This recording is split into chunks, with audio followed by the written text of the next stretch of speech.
Bon, je propose peut-être, Sylvie, qu'on commence par une petite présentation de ce que vous faites, qui vous êtes. Alors, ce que vous faites, de l'écriture, oui, mais pas que. Pas que. Voilà. Donc, je travaille au service des auteurs de la communauté française depuis maintenant 18 ans. Donc, je suis attachée de relations publiques pour une société de droit d'auteur. Je ne sais pas si on peut la nommer ou non. Donc, je vais la nommer. Je travaille pour la Savane, où j'exerce la fonction de rédactrice en chef du magazine, un magazine de promotion artistique, et où je fais de la création d'événements. Donc, ma spécialité, c'est les arts de la scène, avec vraiment un coup de cœur particulier pour les humoristes belges. Dieu sait qu'on a du talent en Belgique, beaucoup de talent, et je voudrais saluer, puisque vous m'en donnez l'occasion, Irène, je voudrais saluer les talents qu'il y a dans cette salle, parce que dans cette salle, il y a les deux talents dont on vous a parlé tout à l'heure. Christophe Toffolo qui a fait la couverture de mon roman. Christophe, encore merci pour ton talent. Nous avons Alice Berga qui est là aussi.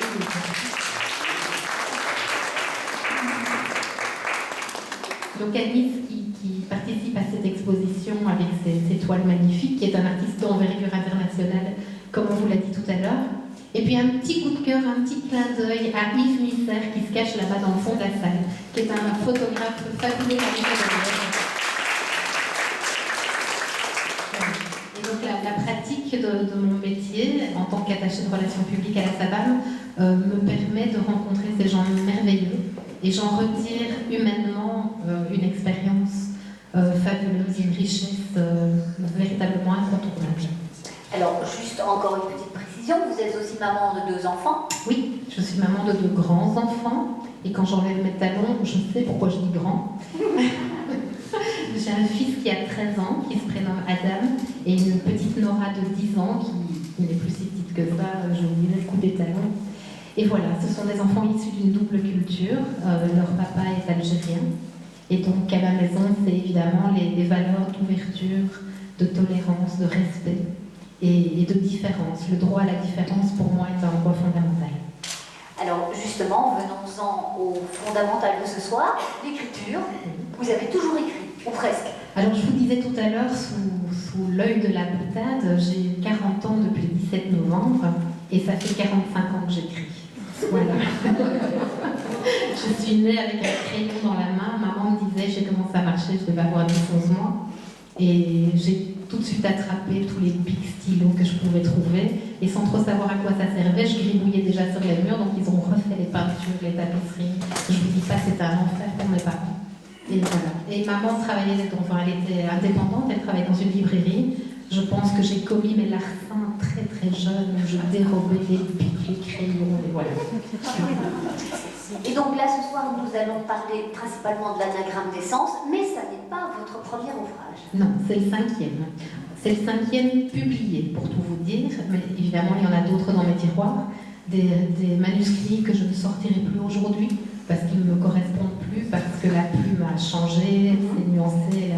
Mais ce sont des manuscrits qui n'ont pas trouvé d'éditeur, les démarches n'ont pas été faites dans ce sens-là, mais les livres que j'ai portés à l'édition, c'est le 5e. Roman.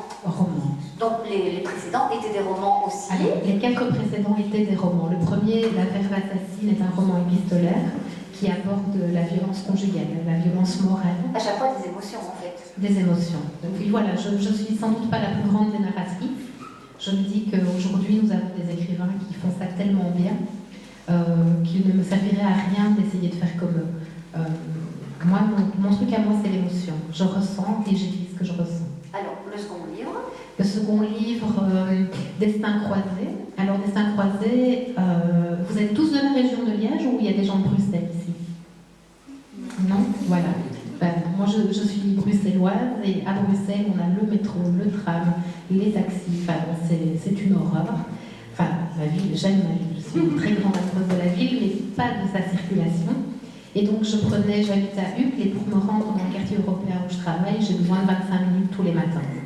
Et tous les matins, à Bruxelles, tout le monde fait comme moi, tous ceux qui prennent les transports en commun, on est à la même heure sur le même quai, à attendre le même tram, le même bus, le même métro, et on retrouve dans ces engins les mêmes personnes qui font les mêmes gestes.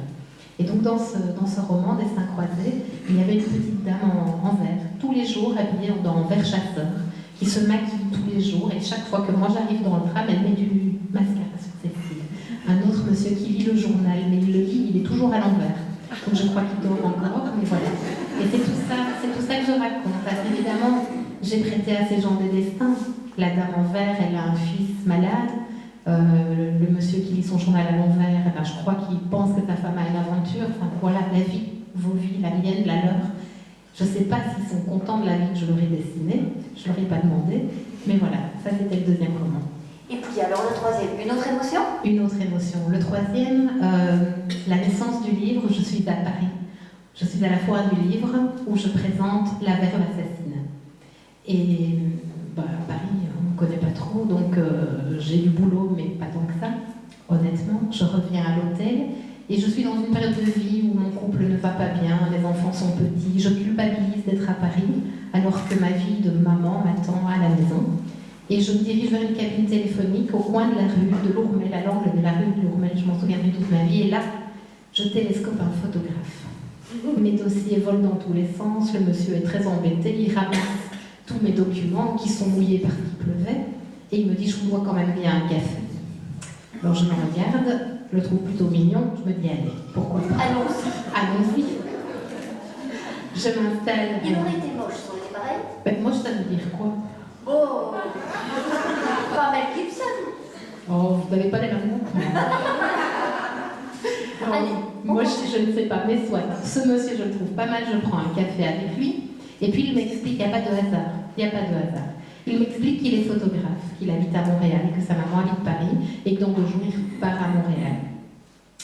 Promotion Paris-Bruxelles, livre Montréal, vous suivez, photographe. Je dis tiens, moi je suis écrivain, voilà ce que je fais, je vous offre un livre, mais oui super, mais mettez-moi votre numéro de téléphone sur le livre aussi, je m'empresse de le faire, et puis on s'oublie quelques jours. Au retour à Bruxelles, une correspondance professionnelle se met en place entre lui et moi, et il me trouve un réseau sur Montréal pour présenter mon livre. Et là je pars à Montréal, il m'attend avec un agent, etc. Toute une structure mise en place.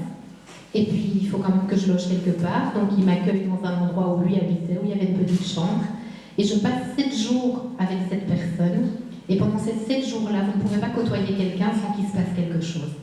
Et j'ai rencontré, c'était une rencontre d'âme. Il s'appelait Philippe, dans le livre, il s'appelle Thomas. Photographe, homosexuel, qui ne l'accepte pas, qui ne le vit pas bien. Il est proche des 40 ans. Il ne supporte pas l'homme qu'il est tout à l'intérieur de lui, parce que sans doute son éducation lui a toujours dit que c'était pas bien d'être comme ça. Et pendant 7 jours, il va s'ouvrir petit à petit, me raconter, se raconter, et finir par s'accepter, ou le dire, en tout cas le reconnaître, en tout cas me dire qui il est vraiment. J'ai trouvé ça tellement fort et tellement beau, je me suis dit qu'est-ce que je fais de ça moi maintenant? Qu'est-ce que j'en fais? J'en ai fait un bouquin. Voilà, on se raconte. C'est un voyage initiatique de 7 jours à Montréal. Et donc là, nous sommes au troisième. Nous sommes au troisième. Encore un avant notre dernier. Encore un avant Anagramme d'essence. Alors, il s'appelle Chez Adam. Et ça, c'est un huis clos. Ça se passe dans un karaoké. Je suis une grande fan de karaoké. Je chante comme une casserole, mais j'adore ça. Et donc, quand je sors, les quelques soirées que je m'accorde dans cette vie qui fonce à toute allure, je m'arrête et je fais un karaoké. Alors, j'étais là dans ce karaoké en 2006, donc 2005, La Verve assassine, un couple qui va pas, 2006, Chez Adam, un couple qui va encore moins qu'en 2005, et vraiment toute une vie qui déborde, une vie qui chavire, et moi qui me demande ce que je vais faire de tout ça. Et je regarde ces gens qui sont beaux, les femmes sont belles avec des robes de soirée, des corps de rêve. Et donc, je ne suis pas bien dans cette vie-là. Je regarde tout ça et je me dis, mais est-ce que je suis la seule à être malheureuse comme ça? Est-ce que je suis la seule à avoir mal au cœur? Est-ce que je suis la seule à avoir les yeux en bord de mer? Je ne pense pas, c'est pas possible. Et je regarde les gens et je vois derrière le costume 3 pièces, derrière la robe de soirée, derrière le maquillage, derrière l'audace des femmes, parce qu'il y a des femmes audacieuses et belles, derrière tout ce que moi je ne suis pas, je me suis dit qu'il y a sûrement quelque chose qui, comme moi, à l'intérieur, fait mal et pas. Et j'ai raconté ça sur la scène d'un huis clos. Ça se passe dans un huis clos. Et nous voilà à l'anagramme d'essence. Et nous voilà quelques années plus tard à l'anagramme d'essence. Alors là, maintenant, je rencontre Anna ou Sylvie. Aujourd'hui, Mais là, précisément. Là, alors en noir avec l'épaule un peu découverte, c'est Anna, c'est sûr. Sylvie, c'est plutôt genre col roulé, mais voilà.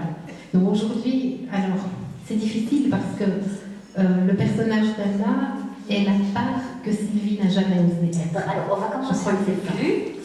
Anna, quand vous la mettez en scène, on va dire ça, à 40 ans. Pas encore. Anna, quand elle décide de se raconter, elle a 36-37 ans. Elle va vers ses 37 ans. Nous sommes à l'automne de ses 36 ans. Donc quelques semaines plus tard, elle a 37 ans. Et elle décide de se regarder. Elle se met face à un miroir et elle se regarde et elle se dit, eh ben, ma pauvre fille, qu'est-ce que tu as fait de ta vie, toi? Tu vas avoir 40 ans demain. Qu'est-ce que tu as fait? Qu'est-ce que tu as fait? Le bilan. Alors Karine, toi tu situais le bilan vers 40 ans, Anna l'a fait un peu plus tôt. Elle a eu cette étincelle. Elle s'est vue un jour et elle s'est dit, voilà, tu es dans une vie de couple qui vraiment ne va pas bien. Tu as 2 ados, 2 enfants, l'un en crise de l'adolescence, toi tu es en crise de la quarantaine, ton boulot, ta vie, tes parents, tes amis, regarde un petit peu tout ça bien en face. Anna estimait qu'elle subissait sa vie. Alors subir, pas que quelqu'un lui imposait des choix, Anna a toujours fait ses propres choix par elle-même, mais Anna n'a jamais osé être vraiment ce qu'elle avait envie d'être simplement. Mais n'est-ce pas un peu le lot de beaucoup d'entre nous? Alors je suppose. De vivre sur les rails que les autres mettent devant nous. Oui, on a mis soi-même, par facilité. Oui, parfois. Oui. Parfois on est dans un tel naufrage qu'on se dit que c'est plus possible, mais pourtant c'est ce qu'on connaît, et ce qu'on connaît rassure. L'inconnu, même s'il est mieux, tu disais tout à l'heure, les changements sont douloureux et on y va pour un mieux-être, certainement, mais il faut passer le pas de ce changement, et c'est difficile. Parfois on se dit que rester dans une situation difficile, mais qu'on connaît, c'est mieux que l'inconnu. Oui, voilà. Et donc c'est sans doute ce qu'elle a vécu toute sa vie, jusqu'à ce jour où elle décide de ne plus subir sa vie, mais de devenir actrice. Et pour ça, elle va mettre en place toutes sortes d'outils. Elle va faire de l'hypnose, elle va utiliser beaucoup d'humour, elle va se passer sous le scalpel de l'introspection, mais avec beaucoup d'humour, beaucoup d'autodérision. Et elle va grandir. Et moi, personnellement, j'ai rencontré cette femme au moment où j'ai décidé de l'écrire. Et elle a tout changé. Elle a vraiment tout changé. Donc en fait, Anna, c'est aussi un peu vous. Ouais. Anna, c'est même beaucoup moi. C'est très schizophrénique ce que je raconte. Anna, c'est une rencontre que j'ai faite avec la part de moi qui n'avait jamais osé être. Et un jour, j'ai décidé de regarder cette femme-là. Cette femme que je suppose, mesdames, toutes, vous êtes qui vous êtes, et puis vous êtes aussi quelque chose. Vous sentez que vous êtes capable de ça, ou que vous ressentez ça, mais dans le tourbillon de la vie, vous ne l'exprimez pas forcément. Et puis un jour, vous vous dites, et pourquoi? Mais cette partie-là de moi, c'est celle que j'ai envie de mettre en avant, là, maintenant, tout de suite. Donc Anna ne vivait pas vraiment pour elle. Enfin, c'était pas vraiment sa vie à elle. C'était sa vie à elle, mais qu'elle vivait pour les autres. Voilà, c'est ça. Donc Anna vivait pour ses enfants, pour sa famille, qu'elle porte à bout de bras. Pour son boulot, elle porte 15 000 auteurs, un répertoire de 15 000 auteurs à bout de bras. Elle est disponible du matin au soir et même la nuit. Les artistes qui vivent la nuit, à l'issue d'un concert à 3h du matin, mince, j'ai pas fait ma déclaration. Attends, j'appelle Sylvie à 3h du matin. Coucou, ça va? Qu'est-ce que tu fais? Je sais pas, moi je dors, et toi? Voilà, mais ça se passe comme ça. Et puis à un moment, on se rend compte qu'on a passé toute sa vie à penser aux autres, et puis pire que ça, à être ce que les autres attendent, ou envie qu'on soit, ou qu'on croit. Parce que je me rends compte que le changement, il ne m'a pas éloigné des autres, au contraire, il m'en a rapproché. Mais j'ai toujours pensé devoir jouer ce rôle qu'on attendait de moi. La femme forte qui porte sa famille à bout de bras, la femme forte qui porte ses enfants, celle qui soutient ses parents. Voilà, j'ai toujours cru que je devais jouer ce rôle-là. Et donc là, Anna prend une décision, quand même, elle se rencontre elle-même. Voilà, elle va à sa rencontre. Exactement, elle prend la décision de se rencontrer. Elle prend la décision, peut-être aussi, de se tromper. Oui. Elle accepte de prendre le risque de se tromper. Elle se met en danger. Elle accepte de dire eh bien, moi, les cols roulés, les jeans et les baskets, c'est terminé. J'ai envie de décolleter. Je porte des décolletés, je dénude un peu mes épaules, je raccourcis la taille de mes robes et je mets plus de pantalons en dessous de mes robes. C'est fini. Au lieu des baskets, je porte des talons. Parce que c'est ce que j'ai toujours eu envie de faire, mais je n'ai jamais osé. Et un jour, elle va le faire. Alors ça peut paraître superficiel, dit comme ça peut paraître anodin. Mais ça se passe ailleurs aussi. Voilà, quand on remplace une paire de baskets par une paire de talons dans la garde-robe, c'est qu'à l'intérieur de soi, on a remplacé un verrou par un autre. Et donc là, Anna a ouvert tout grand les portes. Elle a ouvert tout grand, portes et fenêtres, je crois. Et donc on peut dire que c'est un peu le voyage, ou la mutation de la chrysalide vers le papillon. Quelque part, c'est ça, c'est un changement redoutable, un changement radical, quelqu'un qui décide à un moment de sa vie d'ouvrir les portes d'une cage dorée dans laquelle elle était. Et le chemin a été long et douloureux, ou est-ce qu'Anna a laissé des gens sur le côté? Est-ce que tout le monde a compris? Ben, je crois que ça s'est fait de manière tellement naturelle, c'était une urgence. Anna s'est réveillée un matin à côté d'un homme qui était son mari et qu'elle ne reconnaissait pas. Et elle s'est dit, mais toi, je ne reconnais pas ton odeur, je ne reconnais pas ta voix, tu regardes à gauche, moi je regarde à droite, et on peut durer des années comme ça, parce que la force de l'habitude. Et puis un jour, elle décide de dire, ramène un peu tes yeux par ici, et regarde par là, parce que moi je m'en vais par là. Et puis les choses se passent. Alors oui, il y a du dégât, le couple s'arrête. Le couple s'arrête parce que lui aussi se retrouve à côté d'une femme dont il ne reconnaît ni l'odeur, ni le verbe, ni le geste, ni les tissus. Il est habitué à avoir des gros cols roulés, il se retrouve avec du satin. Ça peut être pire, vous me direz, mais oui. Il y a quand même toute une remise en question du couple, toute une remise en question de l'être humain, et puis vers quoi on va là, parce que si moi je regarde à l'extrême gauche de toi et que toi tu regardes à l'extrême droite de moi, il y a un moment... C'est quoi notre chemin ensemble? Voilà, et donc il faut se poser les bonnes questions. Ça se fait dans la douleur, oui, sans doute, mais il y a un tel équilibre qui découle de ces décisions qu'on prend pour soi-même, alors qu'on peut prendre le risque de se tromper.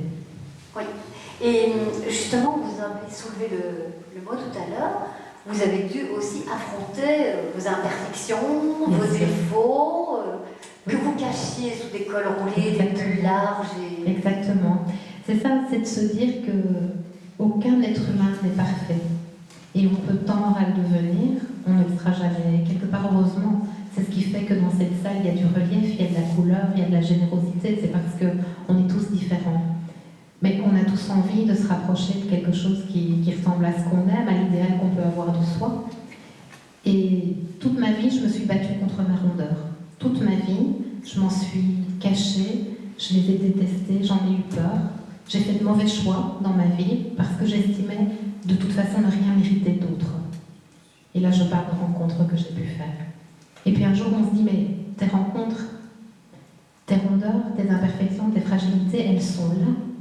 Et que tu mettes un jeans avec un col roulé, pourtant dissimulé, ou que tu les affrontes en mettant une petite robe qui ne te va pas si mal que ça finalement, ça ne changera pas la face du monde, et ça changera peut-être juste le regard que les gens vont poser sur toi. Parce que toi, tu auras changé ton propre regard. Et c'est à partir de ce moment-là que j'ai décidé de laisser Anna mener ma vie. Donc ça veut dire qu'on est quelque part un peu tous confrontés à ce type de problème, que ce soit par des rondeurs ou d'autres défauts. Un jour, si on veut être bien avec soi, il faut oser s'affronter. Je pense, alors moi je ne suis absolument pas psychologue, je suis juste une femme qui a des émotions, qui les exprime et qui n'en a plus peur aujourd'hui. Il faudrait demander au thérapeute que nous avons avec nous ce qu'elle en pense. Ce que moi je crois simplement, c'est que on ne peut pas changer qui on est si on a les oreilles décollées ou si on a un chevrette quand on veut un cheveu bouclé, quand on a des rondeurs alors qu'on préfère être filiforme, ou quand on est trop maigre et qu'on veut quelques rondeurs. Voilà, ça peut créer des drames. D'ailleurs, les avancées de la chirurgie plastique et l'argent que des gens peuvent mettre là-dedans le montre, ce ne sont pas des caprices, ce sont des douleurs, des souffrances terribles qui font qu'un jour on vient à faire une réduction mammaire, à agrandir son nez, peu importe. C'est la souffrance qui pousse les gens à faire ça pour essayer d'être mieux. Si ce n'est pas accompagné par une véritable réflexion intérieure, je pense que ça ne changera pas. Non, parce qu'ils ne doivent pas se reconnaître au bout du compte.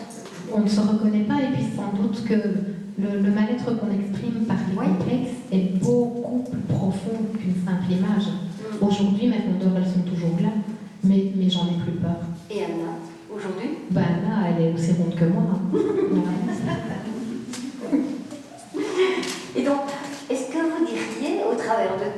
cheminement, que l'écriture c'est quoi? C'est une affaire de solitude ou de partage plutôt? Ah, c'est les deux. Alors, l'écriture, et c'est pour ça que j'aime tant ces soirées et que je remercie vraiment Martine de nous accueillir ici. Merci Martine. Ici, et pour l'instant, je fais une présentation de ce type par semaine. J'espère que l'année prochaine, ce sera comme ça aussi. L'écriture est très égoïste. L'écriture, c'est la nuit, quand la ville est endormie, que mes enfants sont bien rangés dans leur chambre, j'ouvre mon ordinateur et je me mets à écrire. Je suis face à mes émotions, face à une page blanche que moi je vais remplir de verbes que moi j'aurais choisis. C'est très égocentrique. C'est moi qui suis face à moi pour parler de moi. Ça, c'est égocentrique. Là où ça devient généreux, c'est qu'en face à un public qui écoute, je peux partager cette expérience et dire, toi là-bas dans le fond, c'est pas bien dans ta vie, mais t'es pas tout seul, moi j'étais pas bien non plus, puis moi j'ai fait cette démarche, alors toi c'est quoi ta démarche? C'est le sport, c'est la musique, c'est la peinture, c'est l'écriture, c'est la danse, c'est la cuisine, c'est les gâteaux, peu importe, mais c'est dire à un moment donné, je prends du temps pour moi, parce que je le veux bien, et là l'écriture devient généreuse, l'écriture est un partage. Et donc l'écriture, vous m'aviez confié tout à l'heure, tous les matins, vous écrivez? Tous les matins, je commence. J'ai une page Facebook, d'ailleurs, je crois qu'il y en a quelques-uns qui sont avec moi sur cette page. Alors vous pouvez dire si je mens, mais tous les jours, je mets 5 à 6 textes sur cette page. Voilà. Je vous présente la présidente de mon fan club. Et justement, puisque nous en parlons de Facebook, oui. C'est bien quand nous aurons tous lu et tous lu le livre, on peut aller mettre des commentaires. Ah mais je vous en prie. Notre ressenti. Absolument. Je réponds. Je réponds à tous les messages qu'on m'envoie sans exception, et que ce soit des messages qui me disent j'aime beaucoup ce que vous faites, ou des messages qui me disent moi je ne me suis pas retrouvée dans votre livre et j'aime pas du tout. Je préfère le premier. Oui, mais je réponds vraiment à tous les messages, à tous. Et donc, le prochain livre, il est déjà en... Alors, je dois quand même vous dire que cette année, j'en ai sorti 4. Ouf! Voilà. C'est plus qu'Amélie Nothomb. C'est vrai, mais il y en a qu'à bien se tenir.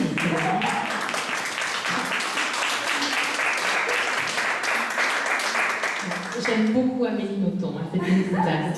Donc, j'ai sorti donc l'Anagramme d'essence, qui est le roman que je sors chez Avant-Propos. Il est sorti le 26 octobre. Et ça, c'est mon bébé parce que c'est très introspectif. C'est tout ce que je vous raconte là depuis un moment. À côté de ça, j'ai écrit l'an dernier, je suis allée 3 jours à Marseille dans la maison d'un peintre. Pendant 3 jours, je suis restée à ses côtés. Je l'ai vu manger, boire, bébé, travailler, râler, prendre l'apéro, parce que les peintres marseillais ils prennent plus l'apéro que les couleurs. Et donc, les Marseillais tout court. C'est terrible, c'est terrible. C'est terrible. Enfin, ça aide à se sortir le verre. Il y a des Marseillais dans Marseille? C'est la peinture à l'eau, c'est pour ça. Ah, Alice, notre amie qui n'en rate jamais une. Et donc, voilà, j'ai écrit sa vie à travers quelques toiles que nous avons choisies ensemble. J'ai écrit... Il avait mis en compétition un critique d'art, un historien, un journaliste et une auteure. Et puis, étonnamment, c'est moi qui ai reçu le privilège de raconter sa vie. Je crois qu'il avait besoin d'émotions. Et les autres lui donnaient des chiffres, des dates, des grandes théories. Moi, je ne suis pas historienne de l'art, c'est juste le cœur qui a parlé. Donc, je ne prétends pas avoir cerné son œuvre, mais lui, il a cru que je l'avais fait. Donc, voilà, ça, c'est la monographie qui sort maintenant. Et puis, une anthologie, 50 auteurs belges qui ont mis leur verbe au profit d'une association pour les enfants à l'hôpital des enfants à Bruxelles. Donc, ce sont des enfants qui reçoivent des cliniques, qui reçoivent un peu de présence. Ce sont des enfants gravement malades en général et qui ont besoin d'un petit peu d'humour, d'un petit peu d'amour, et on leur envoie des clowns, on leur envoie des conteurs, des auteurs, etc. Et donc, les bénéfices du livre iront pour ces enfants. Et alors le dernier, je voulais garder pour la fin parce que c'est le plus savoureux peut-être, c'est un recueil de nouvelles érotiques. Oui, vous voyez ce qu'elle fait faire. Alors, Cactus Inébranlable, c'est une maison d'édition un petit peu particulière qui édite toujours des livres un petit peu sur la corde. C'est le grand écart entre Anna et ça. Je vous dis pas, vous avez drôle d'image. C'est terrible, hein. Je crois qu'elle est du côté du blanc, elle aussi. Bon, on va passer l'histoire de la métaphore. Donc Cactus Inébranlable, Jean-Philippe Querton, qui est l'éditeur, me lance un défi lors d'un événement Sabbat. Ça, je sens qu'il ne faut pas le faire. Ah non, il ne faut pas me lancer le défi, non, il ne faut pas me lancer le défi. Il me dit, toi, ta poésie, elle est quand même vraiment, vraiment sensuelle. Ah bon, dis-je en rougissant. Il me dit... Avec le col roulé jusque-là? Bah, oui. Il était moins roulé parce que j'avais déjà rencontré un homme, mais il était quand même... Voilà. Et puis il me dit, si, moi je publie fin d'année un recueil des nouvelles érotiques et ce serait bien que tu oses. Alors il y avait des gens autour de nous, je ne pouvais pas dire non, vous vous rendez compte, l'image. Donc j'ai dit, je vais le faire. Alors je l'ai fait, j'en ai écrit quelques-unes qui n'ont vraiment rien donné. J'ai toujours un groupe d'amis qui me lit et ils me disent, ça de l'érotisme, t'es sûr? J'ai quand même dû travailler. Hein. Mais j'ai fini par y arriver. J'ai fait cette nouvelle donc, qui sort dans le recueil qui s'appelle Assortiment de crudité. Ça ne s'invente pas. Ah non, effectivement. Ça ne s'invente pas. Si vous tapez ça sur Facebook, il y a 15 autres auteurs, je crois, qui sont pires que moi. Moi, je suis quand même la sage du groupe. Mais ça m'a donc donné le goût à cette écriture, qui est un exercice difficile. Parce que l'érotisme... En ce qui me concerne, c'est plus de la sensualité que de l'érotisme, donc c'est l'éveil des sens. Mais ça veut dire que très vite, on peut verser dans la vulgarité. Ça, c'est clair. Et ça, d'abord, je m'y refuse parce que ça ne colle pas au personnage. Et puis, alors ce serait pour correspondre à un créneau, pour rentrer dans une niche. Je ne l'ai jamais fait, je n'ai jamais fait de compromis d'écriture, je ne commencerai pas aujourd'hui, certainement pas pour ça. En fait, vous ne travaillez pas la commande, quoi. Non, non, du tout. Du tout. C'est le hasard. Mais on peut proposer un projet. Je suis toujours partant. D'ailleurs, Christophe, ça me rappelle qu'on doit se voir pour un projet qu'on a élaboré il y a 2 ans. On ne nulle part, donc il va falloir. Voilà. Donc, mais je réagis toujours. Pas ce soir? Ah, d'accord. Ils sont pas sérieux. On fait le casting aujourd'hui. On fait le casting. Ah, je compte sur toi pour ça. Donc voilà, c'est toujours des projets. Voilà, je travaille dans beaucoup de projets. Mon livre aussi fait l'objet d'un gros projet pour l'automne. Voilà, donc les projets m'animent. Les projets, les défis. Donc si vous ne voulez pas que je vous dise oui, ne me lancez pas ce défi parce que... Et donc tout cela pour dire aussi que vous avez osé franchir le pas, là. Mais j'ai pas tellement eu le choix. Parce que si je ne le faisais pas quelque part, j'ai difficile qu'on me tende une main et de ne pas saisir la main qu'on me tend. Alors ça, c'est un peu dangereux, je le reconnais. Mais bon, dans ce contexte-là, je me suis beaucoup amusée. Et ce sont des verrous qui ont sauté aussi. Ce sont des verrous qui, après Anna, se sont... À chaque fois, vous allez un peu plus loin dans la rencontre avec vous-même. Exactement, exactement, tout à fait. L'écriture, c'est ça. L'écriture, c'est un voyage qu'on fait avec soi-même. Et juste pour en revenir à l'anagramme des sens pendant 2 minutes, j'ai trouvé la construction, à tout le moins, un peu atypique. C'est pas une succession de chapitres. Anna va à la plage, Anna va en Ardenne. Anna ne va pas à la plage. Vous voyez en maillot. Non. Anna bouge un col roulé, Anna met un décolleté, raccourcit sa jupe. Voilà. Non, Mais c'était pas ça du tout. c'est pas ça. C'est vrai que la construction du livre est un peu particulière. Donc entre chaque chapitre se dépose un portrait. Donc, comme je vous l'ai dit tout à l'heure, l'écriture c'est une démarche un peu égocentrique. On est soi par rapport à soi pour parler de soi. Et j'avais envie de mettre du relief dans cette forme-là. Et donc j'ai demandé à des amis qui m'accompagnaient dans ma vie à ce moment-là, tiens, tu ferais pas un petit portrait court d'une page pour voir, allez, voilà, pour me dire ce que tu penses d'Anna. Alors souvent on me disait, mais c'est qui Anna? Anna c'est moi. Ah d'accord, bon bah d'accord, je veux bien. Et donc voilà, photographes, amis, proches, ils ont tous écrit quelques idées alors il y a des gens doués qui écrivent bien, je réécrivais pas forcément le texte, un tout petit peu pour donner quand même un fil conducteur. Et puis il y a ceux qui donnaient juste les idées et moi je faisais le texte. Mais donc les portraits sont vraiment de vraies idées sur ce que des gens pensent du personnage. Oui. Est-ce qu'ils ont tous aimé Anna seulement? Alors j'aurais bien aimé que certains écrivent des choses pas sympas sur Anna. Ben non, j'ai pas osé leur demander à ceux-là. Il y a des gens qui ne m'aiment pas, je le sais, mais j'ai pas osé leur demander. Donc je me suis dit, ces gens-là, qu'est-ce qu'ils pourraient ne pas aimer? Alors c'est facile, moi comme je dis dans le livre, la première page du livre, je dis je m'appelle Anna et je ne m'aime pas. Donc c'est très facile pour moi. C'est plus facile pour moi de dire ce que je n'aime pas de moi que de dire ce que j'aime bien de moi. Donc j'ai fait les portraits moi-même et j'ai mis leur prénom. Ça leur fera un petit clin d'œil si j'avais mis. Et il y a un exercice que vous adorez particulièrement, c'est les rencontres comme ce soir. Ah oui, ça j'adore, oui, tout à fait. C'est là où l'écriture devient généreuse. Donc c'est C'est pour là ça qu'elle devient partage. elle devient partage, elle devient généreuse. J'adore qu'on me pose des questions. Vous avez vu, je suis pas bavarde, donc en général, je réponds à l'être la comique. Et oui, j'aime beaucoup ça. C'est vraiment, dans l'écriture, c'est 50% de mon voyage, ce sont les rencontres avec les publics. D'ailleurs, je vais vous dire que je vais jusqu'à aller dans les salons, des gens qui me disent, tiens, moi je fais une soirée, vous savez, style soirée tupperware. Au lieu de faire ça avec un tupperware, on va faire ça avec toi. Qu'est-ce que tu Ariane, Moi, je suis toujours d'accord. Du coup, je fais ça assez régulièrement. Je vais dans les salons, chez des gens où ils ont ramené papy, mamie ou les copines, des soirées copines. Anna s'y prête assez bien. Mais ça donne des idées. Voilà. les soirées de réveillon avec Anna. Oui, pourquoi pas. Elle aime bien le vin blanc, à bon entendeur. Et donc, est-ce que ça veut dire aussi que Anna va un jour arriver au bout de son chemin? J'espère que non. J'espère que non. J'espère qu'Anna sera toujours en voyage. C'est ce qu'il a fait écrire. Donc, je pense qu'elle n'aura jamais fini de voyager. Elle n'aura jamais. Vous avez fini, vous, de vous poser des questions? Ah non, mais moi, c'est une longue histoire. Ah bah. Elle devrait écrire, elle. Non, je crois que être vivant, c'est être en voyage. Et je pense que tant que la vie me traitera vie, je vais écrire et c'est la seule chose que je sais faire. Et elle ira toujours de mieux en mieux, Anna? Ben, j'espère. Alors je pense que la vie de chacun, ce sont des hauts et des bas. Anna a connu beaucoup de bas. J'espère que maintenant, on va lui laisser un petit peu de hauteur. À côté de ça, s'il y a encore des bas, elle saura les affronter. Oui, parce qu'elle a ouvert pas mal de verrous déjà. Voilà, c'est ça. Même si le chemin est encore long. J'espère. Mais le chemin est long pour chacun.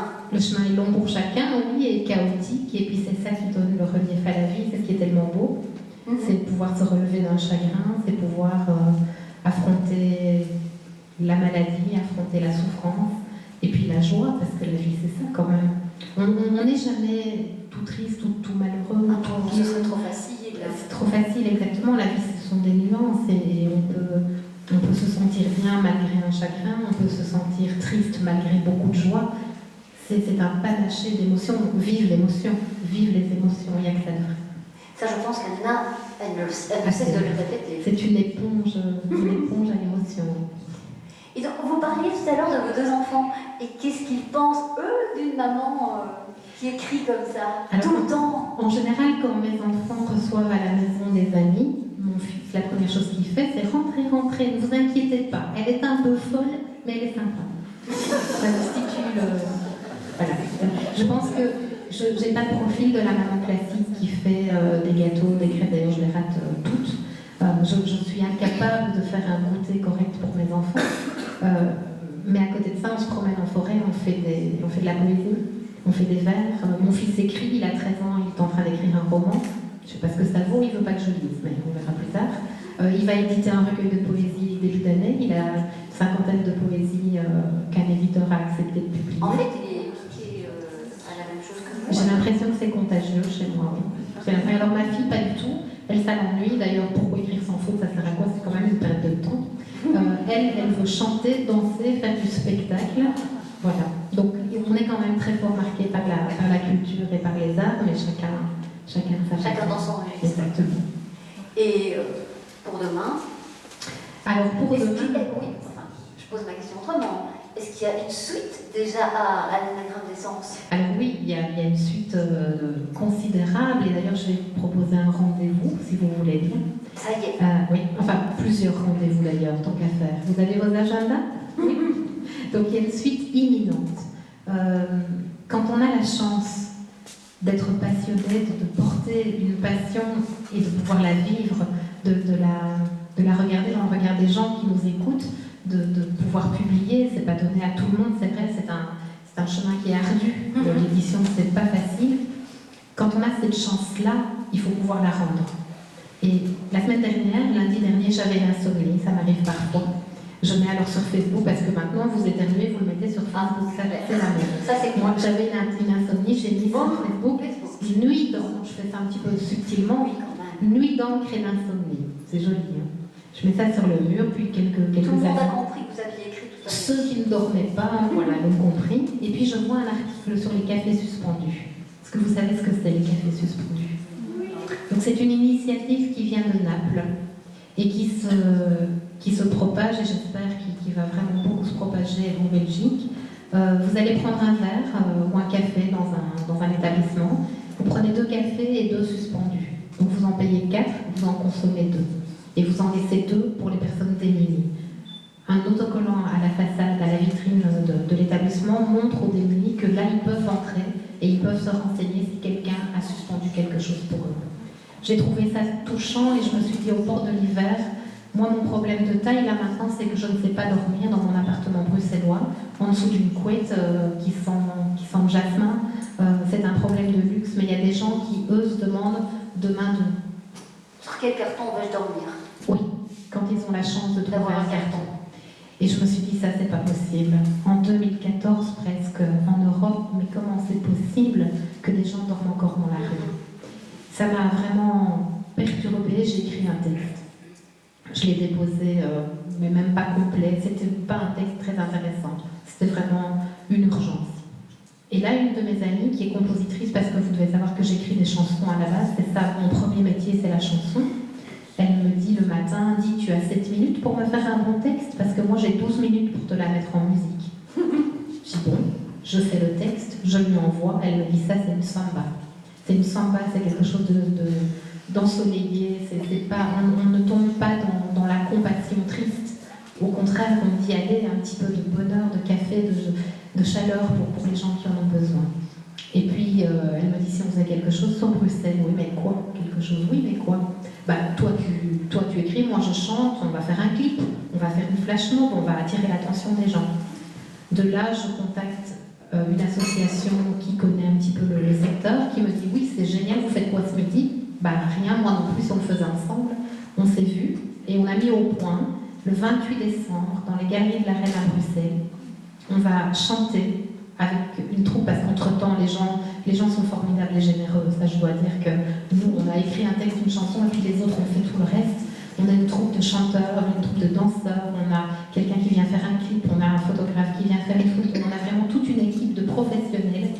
Quand je vous dis la musique, ce sont les musiciens de Moral et de Charles Lowe qui ont fait la composition avec Nathalie, qui ont mis les instruments. On l'a reçu aujourd'hui à 7h avant de partir pour Blon. On l'a déposé sur notre page Facebook et on lance le rendez-vous. À tous ceux qui ont envie d'un peu de chaleur, le 28 décembre, rendez-vous dans les Galeries de la Reine à 14h.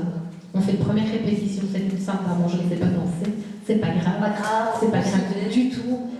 Voilà, et alors, toute cette lumière qu'on va mettre autour de l'initiative des cafés suspendus va servir aux gens. On a dans notre équipe de bénévoles un sans-abri qu'on est allé chercher dans la rue, on lui a expliqué la situation. Et on lui a proposé d'être là au premier rendez-vous travail. C'était dans le centre de Bruxelles, au Cercle des Voyageurs. Il est venu à ce rendez-vous, il s'était rasé. Il s'était habillé comme il pouvait, mais il s'était rasé. Il avait pris une douche, il était allé dans un centre d'accueil pour faire la démarche. Et il m'a dit, je me sens comme un être humain. Et je lui ai dit, vous êtes un être humain? Il m'a dit, non, je ne suis plus un être humain. Je ne suis plus un être humain depuis que je suis dans la rue. Ça fait 20 ans que je ne suis plus un être humain. Et vous m'avez tendu la main et vous m'avez rendu humain. J'ai pleuré toutes les larmes que j'avais dans mes yeux. Et puis, il est là à toutes les réunions de travail. Il va venir avec les gens qu'il connaît dans la rue. On a fait un appel aux biscuits, on a fait un appel au chocolat, on a fait un appel au café. On va distribuer du café, on va distribuer tout ce qu'on reçoit. Et entre-temps, Bruxelles peut se targuer d'avoir 15 établissements en plus. Déjà, on n'a pas encore dansé, mais on a tellement fait de bruit autour de ça, qu'il y a déjà 15 établissements en plus qui vont faire le principe du café suspendu. Là-dessus, il y a Namur et Liège. Ben oui, il y a un café suspendu à Liège, il y a une association café suspendu. Ils nous ont téléphoné, ils nous ont dit, vous ne viendriez pas danser à Liège? On a dit oui. Donc ils vont chercher les autorisations de la ville parce que tout ça est compliqué. Et quand toutes les autorisations seront acquises, un petit mot sur Facebook et on les fait tous à Liège. Rendez-vous sur notre page Facebook et voilà, vous aurez toutes les infos. Si le voyage ne vous fait pas peur, on se retrouve le 28 décembre à Bruxelles. Et voilà, avec des biscuits, n'oubliez pas des biscuits. Alors c'est vrai, j'ai conscience, ça va rien changer. Demain, ils seront toujours dans la rue. Mais si, aux portes des fêtes, aux portes de l'hiver, on peut leur ramener pendant quelques heures la sensation d'être vivant, de danser, d'oublier pendant un moment leurs conditions, c'est déjà ça. Après, il faut que tout le monde s'y mette, on ne pourra pas seul changer le monde, mais c'est déjà c'est déjà tellement important. Quand cet homme m'a dit « Je suis devenu humain, vous m'avez humanisé », là j'ai compris l'importance des petits riens qui s'additionnent. Rien de pire que la résignation. Oui, exactement, rien de pire que l'indifférence. Donc ça, c'est un rendez-vous. Il y en a encore d'autres? Il y en a encore d'autres, mais alors c'est beaucoup moins solidaire. Donc mon livre « L'anagramme d'essence » a été lu par une directrice de théâtre à Bruxelles. Elle m'a dit, alors, est-ce que c'est vrai ou pas, j'en sais rien, mais ça fait du bien à l'ego. Elle m'a dit, je n'ai rien lu de tel depuis les 10 dernières années. C'est un livre fabuleux et on va en faire quelque chose. Et donc, de fil en aiguille, je vous passe les détails. On a décidé d'en faire une création. Donc, l'anagramme d'essence est produit par ce théâtre le 25, 26 et 27 septembre sur la scène du Fou Rire à Bruxelles. Alors, c'est une production à 35 000 €. On n'a pas le moindre centime devant nous. On va chercher, on va trouver, on va se débrouiller. Mais voilà, les dates sont, le théâtre est réservé, on n'est pas comédien mais on sera sur scène, je vais jouer mon propre rôle, j'ai jamais fait ça de ma vie. Je serai sûrement très mauvaise, mais je vais bien m'amuser. Mais c'est vrai qu'il y a, hein, pourquoi? C'est un métier quand même, hein. Ah, C'est un métier. Mais Anna est vraie. Elle essaye, oui, elle est vraie. Je crois que ça, on peut lui laisser. Elle a beaucoup de défauts, mais elle ne triche pas, c'est vrai. On a fait le tour d'Anna. Je pense. Si on est aux questions-réponses. Ah ben je pense, oui. Est-ce que vous avez des questions? Vous avez peur, je suis trop bavarde, là, c'est ça? Je vous en prie. Je voulais vous demander, quand on a envie d'écrire et qu'on se demande par où commencer, est-ce que vous auriez un conseil à donner à ce sujet-là? C'est difficile de conseiller. Il y a autant de démarches d'écriture qu'il y a d'êtres humains. Moi, je dirais que dans moi, ma démarche, j'ai besoin d'un rituel. Donc le rituel, c'est une maison bien rangée, avec un bureau vraiment tout à fait libre pour les mots, quelques bougies, et je mets devant mon écran et puis je laisse venir l'émotion. Donc j'écris ce que je ressens au moment où je me mets à écrire. Après, le récit se structure. Avec maintenant les ordinateurs, on peut revenir à la première page, passer à la 10e. Donc ce qu'il faut, c'est le point de départ. Quand on a un problème au niveau de l'écriture, quand un blocage se fait, il ne se fait pas au niveau de l'intellect. Il se fait au niveau des émotions. Et tout ce que je vous raconte là, je vous le dis, c'est pas une vérité, c'est une expérience. Donc un autre auteur vous dira autre chose, il aura raison. Il aura sans doute plus raison que moi. C'est juste une expérience. Et je considère ça. Et je peux le vérifier de temps en temps quand autour de moi on me pose le genre de questions que vous venez de me poser. Il ne faut pas écrire qu'avec sa tête. Il ne faut pas écrire avec sa tête. Sinon, vous allez faire ce que d'autres font beaucoup mieux que vous. En revanche, ce que vous pouvez faire, c'est écrire avec votre cœur et avec votre ressenti. Parce que peu d'auteurs, peu d'écrivains osent vraiment aller jusqu'au bout d'eux-mêmes. Et c'est là qu'on fait toute la différence. Je crois qu'il faut commencer par ça. Je vous en prie. Une autre question? Oui. Je n'ai pas de question, juste un petit commentaire à faire. Je vous en prie. À vous écouter, j'ai vraiment envie de commencer à lire vos livres parce que je ne vous connaissais pas du tout et franchement, à vous écouter. Je dirais, ne vous gênez pas. Et retrouvez-moi sur ma page Facebook si vous le souhaitez, tous les jours. Ben voilà, bienvenue. Bienvenue à tous ceux qui auront envie de me rejoindre. D'ailleurs, tout à l'heure, en parlant en aparté, vous m'avez dit que beaucoup de personnes prennent contact par la suite avec vous, pour les commentaires, etc. Mais vous m'avez précisé, je ne suis pas psychologue. Oui, c'est ça. Parce que souvent, donc, vous devez savoir que tous les jours, je mets entre une demi-heure et 1 heure à répondre aux messages de personnes que je ne connais pas, que j'ai croisées en présentation ou qui me lisent simplement sur ma page Facebook. Et parfois, on me demande des conseils. Voilà, moi je suis en pleine rupture, je ne vis pas bien, qu'est-ce que je dois faire? Alors là, on se dit, moi je ne suis pas psychologue, donc je réponds simplement, je précise que j'ai aucune compétence autre que celle d'une femme qui a vécu déjà une rupture et que je peux dire ce que moi j'ai fait, comment je l'ai vécu, ce qui m'a aidé, mais que c'est vraiment pas une vérité, que c'est quelque chose qu'il faut prendre avec tout le recul qui s'impose et souvent j'oriente quand même vers des vrais spécialistes. Voilà, mais c'est vrai que je reçois, et étonnamment, ce sont surtout des hommes qui écrivent. Ça c'est étonnant. Ah, complètement, parce que souvent, je reviens vers vous tout de suite, on me considère comme une auteure pour les femmes. On dit qu'il a un univers très féminin, etc. Oui, mais les statistiques sur ma page sondage montre qu'il y a entre 66 et 68% d'hommes. Alors, je doute que ce soit pour mon physique de top modèle. Donc, c'est qu'ils trouvent dans les mots quelque chose qui les touche, peut-être des clés pour comprendre leur vie, peut-être des clés pour comprendre leur femme, ou je ne sais pas. Mais en tout cas, ça, on le vérifie tous les jours. Étonnant. Étonnant, en effet. Monsieur, vous avez une question? Madame Godefroy, Monsieur. vous disiez tout à l'heure que peu d'écrivains arrivaient à aller au bout d'eux-mêmes Oui. lorsqu'ils écrivaient un roman ou autre. C'est-à-dire qu'on remarque souvent des démarches plus intellectuelles. Oui. Oui. Alors, ma question était Oui. d'un ordre général. Mhm. Lorsque vous écrivez, ou des collègues à vous écrivez des livres, êtes-vous limité par la censure? Alors, heureusement non, maintenant, remettons les choses à leur place, je suis une petite écrivain belge. Je ne peux pas vous dire comment ça se passe pour Amélie Nothomb. La seule chose que je peux vous dire, c'est qu'elle est obligée d'écrire un livre par an. C'est pour ça qu'elle est très inégale dans ce qu'elle fait. Elle peut être proche du génie, et parfois on se demande si c'est bien elle qui l'a écrit. Sans doute, ça vient de ce rythme qui lui est imposé par sa maison d'édition.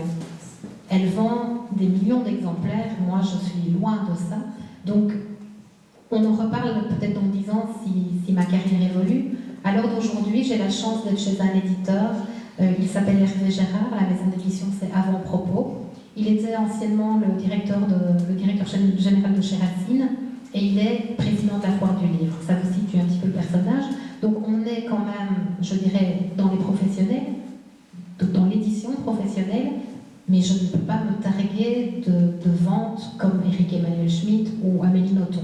Donc toute proportion gardée, j'ai la chance d'être totalement libre de ce que j'écris. Je vous disais tout à l'heure, j'ai sorti ce livre, L'anagramme des singes chez Hervé, mais j'ai d'autres livres qui sont sortis ailleurs. Donc il ne réclame pas l'exclusivité. Je pense que si un jour ma carrière devait décoller, il le ferait. Ce serait évidemment son intérêt à le faire. Mais là où il n'aurait pas intérêt, c'est à toucher à la créativité, parce que si on arrive à évoluer dans une carrière, c'est que quelque part, à un moment donné, on a su toucher le cœur des gens. Dans ma démarche à moi, d'autres, des historiens, ne peuvent pas se permettre d'avoir cette démarche qui est totalement liée à l'émotion. Donc il faut chaque fois remettre bien les choses à leur place. Mais dans mon créneau à moi, qui est celui de l'émotion, j'ai la chance qu'on ne me censure pas. Je vous remercie. Je vous en prie. D'autres questions? Oui? Vous est-il arrivé d'animer des ateliers d'écriture? Oui. Je le fais, mais alors je demande toujours à ce qu'on change l'intitulé et que ce soit un atelier d'émotion. Parce que l'atelier d'écriture, tellement de gens font ça très bien, je ne vois pas ce que j'apporterais, mais il m'arrive régulièrement d'aller dans des classes. Et notamment, j'ai été amenée dernièrement à aller dans une classe d'une école pas facile, où les jeunes en 3e année ont 18-19 ans, vous voyez, dans un enseignement professionnel, pas facile au niveau de la mixité, etc. Et donc on m'avait dit, voilà, il y a une activité imposée, donc on va leur imposer cette activité, mais ça va pas peut-être bien se passer, enfin ne le prends pas personnellement, ce sont des jeunes qui ont des problèmes. Et moi je suis arrivée avec mes mots, et alors voilà, si vous étiez un parfum, vous seriez quoi? Et puis ils se regardent, qu'est-ce qu'elle veut la blonde? Et puis ils disent parfum. Et puis vous seriez une émotion, vous seriez quoi? Alors c'est quoi l'émotion à la bête? Si vous étiez, allez, moi là maintenant, si j'étais l'émotion, je serais la colère. Et je note la colère au tableau. Et puis alors, ça ouvre des perspectives. Le gosse, il y en a un qui me dit, moi, si j'étais l'émotion, là maintenant, je serais la solitude. Et puis un autre qui me dit, moi, je serais l'indifférence. Et je note au tableau. Et puis les choses se mettent en place. Les jeunes, pareil. Et avec tous ces mots, on fait un texte. Alors le texte, il est écrit phonétiquement. Donc il faut déjà un travail. Je ne comprends pas toujours ce qu'ils ont lu. Mais quand on le fait oralement, quand on lit oralement ce que ces jeunes ont écrit comme ils le peuvent, ça donne toujours naissance à des émotions très fortes. Et donc oui, atelier d'écriture, atelier d'émotion.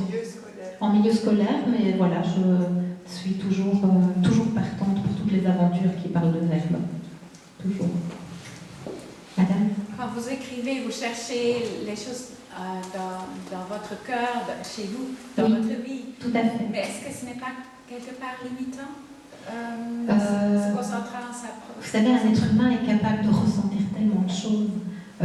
C'est étonnant ce qui peut battre dans un petit cœur individuel. Oui, peut-être qu'à un moment j'aurais fait le tour.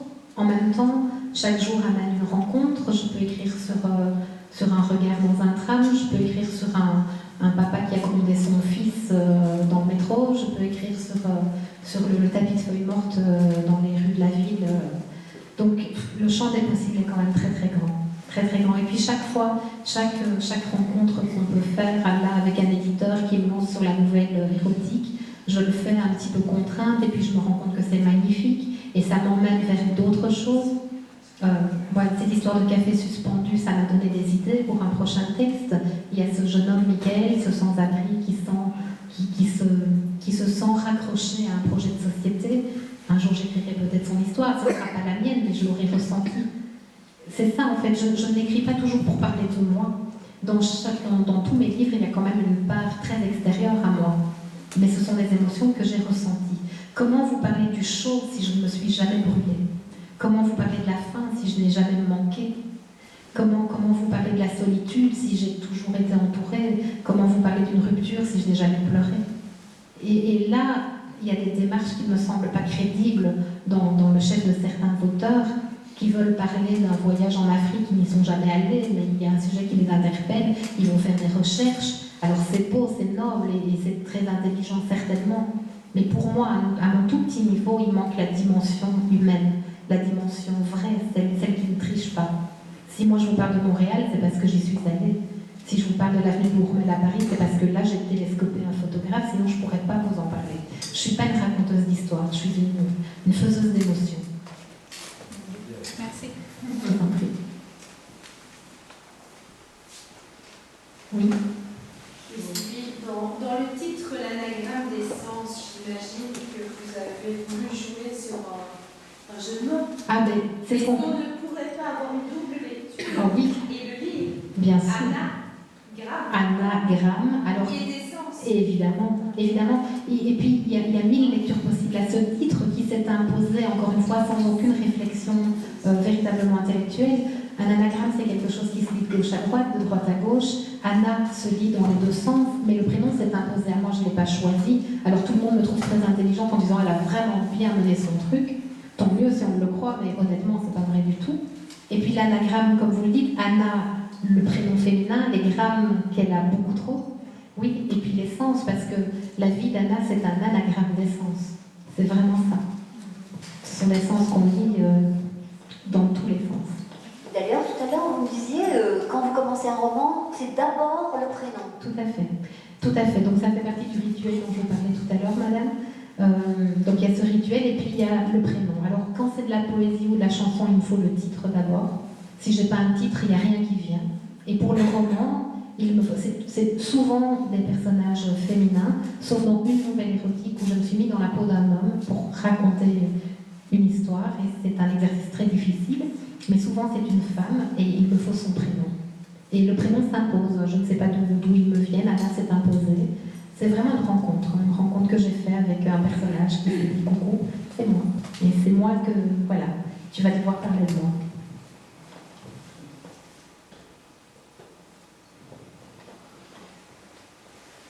Il semble qu'il n'y ait plus de questions. Voilà. Si vous n'avez plus de questions, c'est bien. Si vous n'osez pas, c'est dommage. Vous avez vu que moi je suis plutôt bavarde, donc n'hésitez pas. Sinon, tout ce que je peux vous souhaiter de mieux, c'est évidemment bonne lecture de l'anagramme des sens. On a une dame. Ce n'est pas du tout une question, c'est juste pour vous dire que j'ai eu un moment de plaisir terrible à vous écouter, comme Madame Marie. C'était un vrai bonheur. Vous avez une voix, un timbre de voix très sensuel. C'est tout en douceur et rondeur. C'est du bonheur. Je n'ai pas payé madame.